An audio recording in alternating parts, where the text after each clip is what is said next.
Hey everyone, how's it going? This is Z Butler TCG here. It's been quite a while since I've made a video. I know I promised I'd be back a little bit more frequently, but real life kind of came in, and Yu-Gi-Oh just is in a really interesting spot lately. So I haven't been as enthused to make content, at least in video form. My articles have been very frequent, but I want to show you guys a deck I've been working on for a couple weeks now. It's just another adventure deck, but I wanted to solve some of the problems with the Cyberse engine, and I felt like, while the Eldritch engine definitely does do that, I wanted to play less cards. So I've just been working on a Cyberse adventure deck. It's very stock standard, but I wanted to get into some of the theory behind why I think it's very solid, and show you guys the deck I've been playing for a little while now with, decent results. Not great by any means. One interesting thing to note, though, is that at YCS Charlotte this past weekend, luxury gaming players Jesse Cotton, Cody Angeloff, and Christian Urena were playing a Rose Adventure Synchro deck that largely they aim to do the same thing, which was to solve the problems with the decks that were being played. Theirs was much more efficient, but I just wanted to show this for proof of concept because it's pretty cool. Yeah, and it's very close to being, I think, where I want it to be. It's just not quite there yet, but I still want to show everybody. So, of course, you have the adventure cards, so 3 Enchantress, 2 Wandering Griffin Rider, 3 Rite of a Ramesseer, 2 Fateful Adventure, 1 Dracoback, and 1 Foolish. There's really nothing to say about any of this. Originally, I was playing 1-in-1 of the Fateful and the Griffin.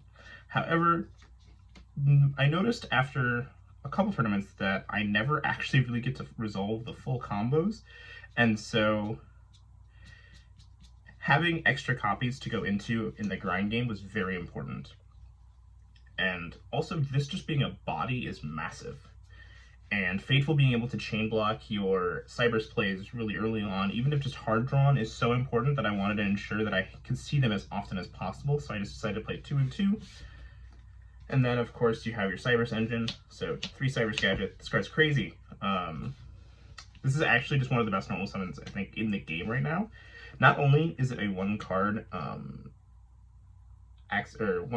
Scythe DPE lock, it is also a one card Halkin to Selene play in following turns because of its effect bringing back like Effect Veiler and things like that. And that was really good, so I definitely really liked that. And there's 2 Dotscaper, so that's 5 normal summons. I also play 1 for 1. This was originally a Preparation of Rites, just to have the Illusion of Chaos. However, I wanted to have 1 for 1 because it was able to summon the monster directly from deck. There was also many times where just drawing, I would be stuck with like hands of just tons of hand traps and things like that, and this was actually able to mitigate that a little bit. So that was the Cyberse engine, which is kind of like the main, this is like the main chunk of the deck is the Cyberse and the adventure cards. You want to see either Cyberse Gadget or Dotscaper plus Rite or Enchantress ideally in your opening hand. Then you've got the Souls lineup, so 2 Souls and 2 Illusion. I really like this engine a lot. This is actually one of the main reasons I wanted to play adventure cards again, was just to get to use Souls and get to abuse Dracoback with them. And then the 2 Fusion Destiny, 1 Dasher, 1 Celestial, and Scythe. It's kind of like the win condition of the deck in theory. It doesn't really resolve that often, but it's really, I think one of the cool things about DPE in the game right now is using it with Dracoback actually is just getting to like destroy your Dracoback and re-equip it and have that be a constant thing you can do. Scythe got cited out a lot as I've been playing it. I've actually been considering cutting it just because of how many hand traps are currently played. You're almost never going to get to the full combo. So I've been thinking about the fact that maybe instead of trying to lean into that as much, you could end on like Plant Verti Anaconda, IP Masquerena, and DPE. And while you don't have the Scythe lock, you might have like a Hulk line with like Riser potentially, or you could have a DPE plus Unicorn or DPE plus Appaloosa, things like that. So there's actually a lot of options just by removing the Scythe. But Scythe is an auto win if it resolves against most decks right now, and that was really key, is that a lot of players just don't really at like the local level, which is where I've been playing lately. Haven't really been playing around that much, so I wanted to kind of exploit that while I could. Then for the hand traps, unfortunately, it's part of the format right now. You have 3 Ash, 3 Ogre, 3 Nibiru, 3 Veiler, and 3 Imperm. So it's 15, which gives you the highest chances of drawing 2 in your opening hand, or at least 1, without going too far overboard. Funnily enough, most of my losses are actually just breaking on too many of these, where you'll see like 3 or 4, and you won't get any of your engine pieces. So I've actually been thinking about reducing the number of hand traps for more engine.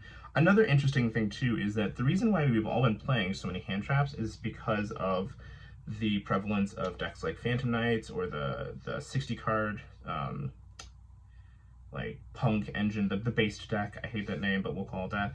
All of those decks, you want to have as many hand traps against them as possible, but when you're playing against a deck like Prank Kids, most of these hand traps actually aren't that good. Ash Blossom gets chain blocked by Fateful. Ghost Ogre can get chain blocked, actually. Effect Veiler and Imperm are okay. They're very low impact, though. Stopping a Doodle Doodle Doo is nice, but it's not, it's not usually going to win you the game.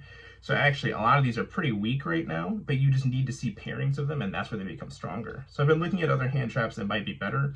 Plus, with the All Bad Strike structure deck coming out, as of this recording in 1 day, the format's going to shift a little bit, and you might want to see cards like Retaliating Sea, which is actually also really good against the Prank Kid deck, and against any adventure deck, because the Rite of Ramesir can summon a token, or summons a token, which then triggers Retaliating Sea, so it's great. So this hand trap lineup is very much so up for being changed. So that was the main deck. I believe it's 42 cards. Extra deck, you have the Destroyer Phoenix Enforcer, Link Disciple, and 2 Devotee. This is actually one of the issues that I found with this deck, is that you have to use so many slots, and a Lingering Well, you have to use so many of your slots just for this small engine. You have 4 slots taken up, because Lingering was actually really important. It stops copies of Imperm, it stops the evenly matched that has actually been on the increase lately, things like that. So you have these 4, which doesn't give you a lot of flex room, but yeah, so you've got those 4, and then Link Spider in case you get Nibiru'd or you need to use your adventure token, 2 Verte Anaconda. The second one doesn't really come up all that often. It's actually more of a throwaway Link 2 than anything. But if they do Nibiru you on the summon of Verte, which is where they should generally Nibiru you, you can at least then just link it into a Link Spider, the Nibiru token into a Link Spider, and if you have souls or something like that, you can just go into Verte a lot, which is pretty common. I found that I was holding the souls in my hand a lot of the time until I knew the Verte was going to resolve. Hulk, of course. This card's just insane. This was actually, I shouldn't say of course, this is a later edition. I originally wasn't playing it, but I noticed that I was having a lack of follow-up, and after conferring with one of my peers, he had suggested Hulk over what was originally Selene, because even though Hulk isn't a turn 1 play, and that's kind of what this deck was aiming to do, it gave you the ability to grind, and that I found to be more important, actually, and it also made drawing any hand trap off of Dasher just way better. And then Access Code Dagda, Lina, and Dark. These 2 cards are crazy. They go into Selene, and Selene is one of the best cards in the game right now. Basically, any deck that can play her should be. Just being able to summon back your Effect Veiler at a moment's notice is great. In this deck, it doesn't get as much utility as in other decks where they play Snow, because then you could actually Snow off of those Selene summon, and then you get like an additional Book of Moon, but that's okay. In this deck, it's really just more of a win con.